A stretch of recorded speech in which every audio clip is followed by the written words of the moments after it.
Great. We're rolling, so whenever you're ready to get started. All right, Kristyn here from PopCultureMadness.com and concert blogger with Borgore at Orion Festival. How are you? I am golden. Good. So first off, how are you enjoying Orion so far? I love it. It was really a good experience for me. The only thing I'm bummed about, and I tell this to everyone, is the fact that I won't be able to see Deftones tomorrow. And it depressed me, like, because they're my favorite band. But that's a shame. So where are you headed tomorrow? I'm going back home to finish some songs, just like to refresh and go back on the road next weekend. So can we talk a little bit about the upcoming album Legend that's coming up? I mean, everything I've been hearing, we're so curious to hear this finished product. Legends come out, the video comes out on Tuesday, the whole EP comes out in like 2 weeks. It's basically I'm basically talking about my drinking habit, that it was something that I used to do a lot, and it's different. Yeah, some people like it, some people will hate it, but if I was trying to cater to everyone, I wouldn't make the music that I make. So absolutely. I mean, what I love so much about your music is that you can flawlessly blend together like these elements of electronic and metal and everything, and have it be something fresh and something new and not cookie cutter like what we see. How important is that to you? It's not important. It's just it's inherent. Like I don't think about what I'm doing. I'm just doing it, kind of. You know, I don't think about what I'm gonna write. I just write shit, and I think it's cool. So I just it's cool.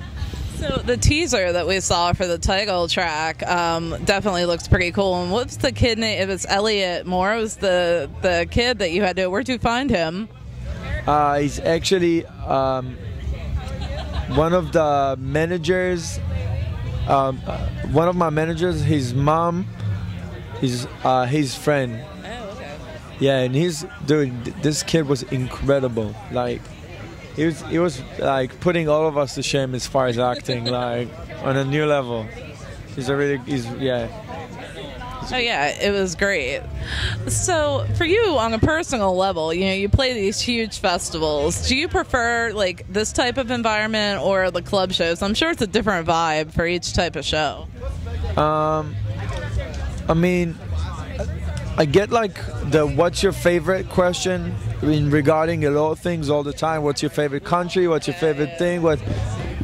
Every day is a different day. One day you want to eat sushi, one day you want to eat a burger, one day you want to go skate, one day you want to go fucking ride a motorcycle, right? So it's really it depends on how I feel that day, I guess. And you know, there's some amazing festivals and there's some shitty festivals, same as club shows. So it's really individual and it's really hard to answer. So I mean, not only do you absolutely kick ass in the world of EDM, but you're also, you know, a metal drummer and you have jazz project. Like, is each one therapeutic to you in a different way? I mean, I kind of like, it happens to me a lot that I'm like, I watch like last week I was watching the whole live show, Slipknot, Deftones, Metallica, Slayer. I watched all of it. I just stayed up all night watching live shows, and I was so jealous of like being able to come on stage and play the music live, you know. But again, like there's pluses and minuses to everything, right? So hopefully one day I'll get the chance to go live, like to play live again. So did you ever see yourself like starting out that you'd be like kind of sharing a festival, you know, doing EDM music with, you know, sharing a stage, you know, or a festival bill with Metallica? I think that playing with Metallica was in a way more natural in my head rather than playing with, let's say, Calvin Harris, you know? Like when I started doing what I've started doing like 4 or 5 years ago, this is where I thought I'm gonna end up, you know? But I like the electronic world as well. I love the fact that I can one day play a show with Avicii and Calvin Harris, and the other day play Metallica. And I think that it's kind of unique to myself and a couple other producers that can do the switch, you know, like cater both audiences. Oh, absolutely. I mean, I think what I love about these festivals is the diversity, and I think that same diversity can carry over into music itself. You know, I mean, you've shared bills with metal bands, you've done a track with Miley Cyrus from, you know, I mean, do you ever read any of the backlash on it? You ever read into that? I think that anyone that has anything bad to say about we're working with her is just ignorant. Like, it's a good song. I mean, if you don't like the song because the song sucks, I accept, you know. I'm not forcing anyone to like my music, but just hating on a song because of who sings it is kind of dumb. Yeah, exactly. Like, that's exactly like you're doing exactly the opposite of what you're supposed to do. Because, like, you know, for me as a kid, like listening to metal, you know, in high school, it was weird, dude. I was the weirdo that listens to metal, and I was categorized, and now you're categorizing the other way. Like, why? It's retarded, dude. I don't know.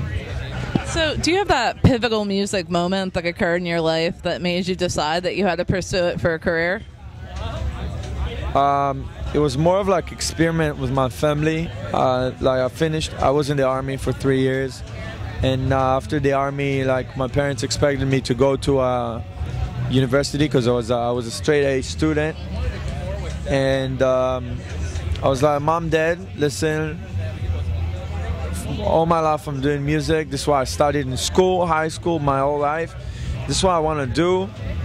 And I was dreaming on this, like, days on days. I was trying to blow up with my metal band, and at the same time with dubstep, and my metal band was doing really good in Israel. Our singer decided he doesn't want to sing anymore. We could not find a new singer that sounded as good as him. I focused on dubstep, and I blow up, and like, I could tell my parents, look, I'm doing money, I don't need to go to university right now. But that's kind of my story. So personally, I view music as a universal language that we can all speak and understand, even if we take a different message away. What kind of emotion, or what do you hope that your music will invoke in listeners?